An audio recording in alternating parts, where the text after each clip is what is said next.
Hello दोस्तों, प्रणाम, राधे राधे। कैसे हैं? आशा करते हो आप लोग अच्छे होंगे। दोस्तों, एक निर्गुण भजन है, आप लोग पूरा भजन सुनिएगा तब इसका आनंद मिलेगा और इसका अर्थ भी आप समझ पाएंगे। तभी आधा अधूरा देखने में कुछ नहीं होता है। तो चलो मैं गीत को आगे बढ़ाती हूँ। माटी के दहिया माटी में मिली जाई, माटी का दहिया माटी में मिली जाई, जौन दिन सुगना फरार होई जाई, जौन दिन सुगना फरार होई जाई। माटी का दहिया माटी में मिली जाई, माटी का दहिया माटी में मिली जाई, जही दिन सुगना फरार होई जाई, जही दिन सुगना फरार होई जाई। माटी के दहिया न आई कौनो कमावा, माटी के दहिया न आई कौनो कमावा, न आई कौनो कमावा, न आई कौनो कमावा।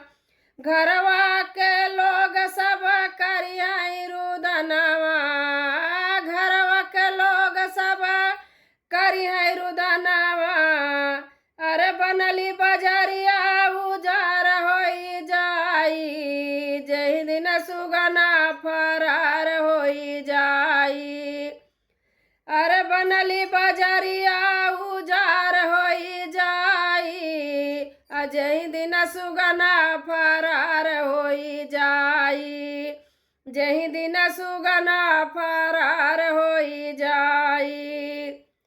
गोरे गोरे देहिया पकड़ना सिंगरवा, गोरे गोरे देहिया पे करना सिंगरवा, करना सिंगरवा हो करना सिंगरवा।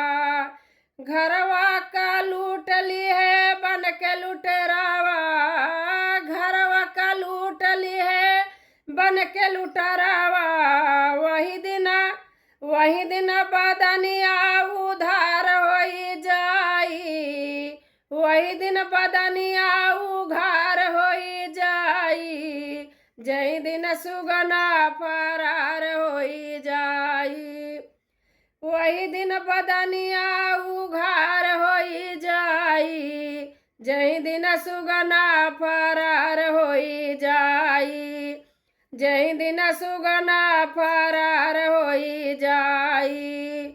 माटी के दहिया माटी में मिली जाई, माटी के दहिया माटी में मिली जाई, जही दिन सुगना फरार होई जाई, जही दिन सुगना फरार होई जाई।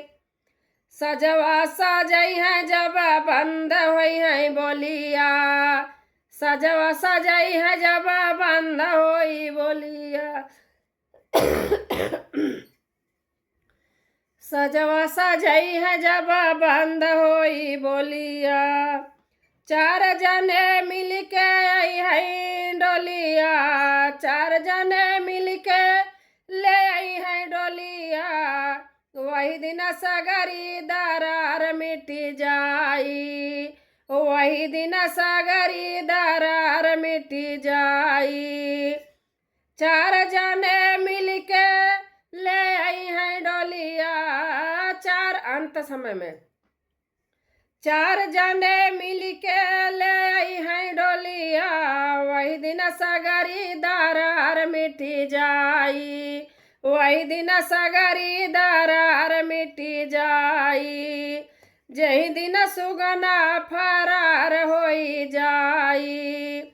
माटी का दहिया माटी में मिली जाई, माटी का दहिया माटी में मिली जाई, जौन दिन सुगना फरार होई जाई, जौन दिन सुगना फरार होई जाई।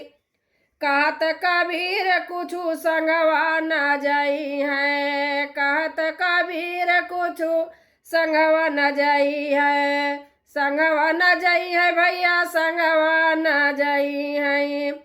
धन दौलत सब यहीं रह जाई, धन दौलत सब यहीं रह जाई। माटी का दहिया माटी में मिल जाई, माटी का दहिया माटी में मिल जाई। जही दिन सुगना फरार होई जाई, जही दिन सुगना फरार होई जाई। माटी का दहिया माटी में मिल जाई, माटी का दहिया माटी में मिल जाई।